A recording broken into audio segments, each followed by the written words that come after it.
In this series, I'm going to explain as best as I can some historic cutting that very little information on the World Wide Web is known about. Much of it misinformation, and old tooling gets the bad rap of being extremely dangerous. And much work was performed with which is considered today very dangerous cutting tools. And I like to always research my past so I can determine what new tooling is doing that old tooling didn't do. And knowledge is very important. And in this series on the French spindle head, I hope to document what I consider to be the proper information for such things. So let me show you what that is. So here I showed earlier in the series a French spindle head. And one of the real important things is that the iron fit precisely in there. We don't want to put in narrower irons in there because they just need to be supported. Now how this is supported is it's a single cut and this locks down. Now they have to be balanced, but it doesn't necessarily mean that the same shape has to be on the back.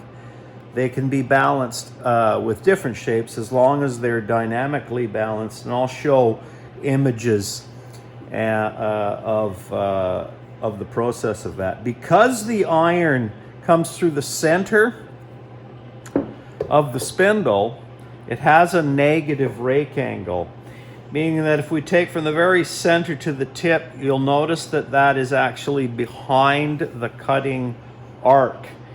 And so a burr is pushed into the end of this, meaning that we do not use high-speed steel. Much of the accident reports are from high-speed steel, improper use.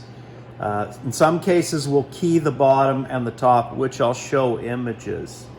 Anyway, I found some very interesting footage brought to me by my friend Bruno, and I'll show you how these were used maybe 100 years ago. And they were invented in France, and the footage is from France.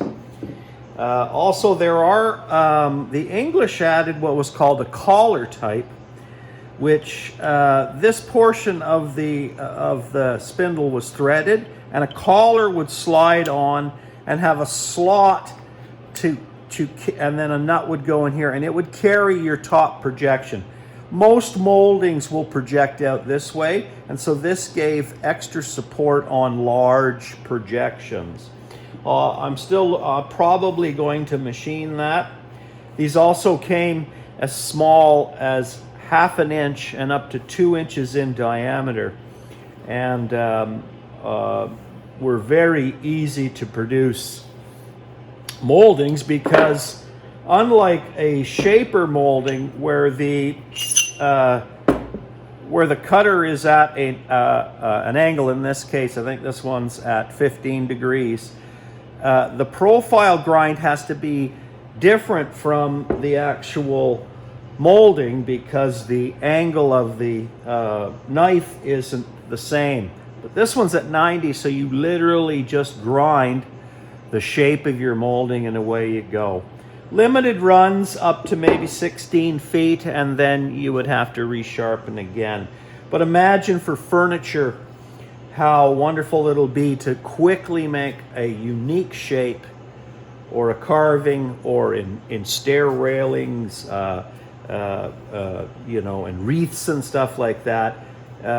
It's very exciting for me to explore this, and I'll try to document as best I can, including demonstrating me using it. I'll start small with little beadwork, and hopefully you'll find it exciting. A very little known about the spindle molder when it comes to the French head, but it was an essential piece to the spindle molder.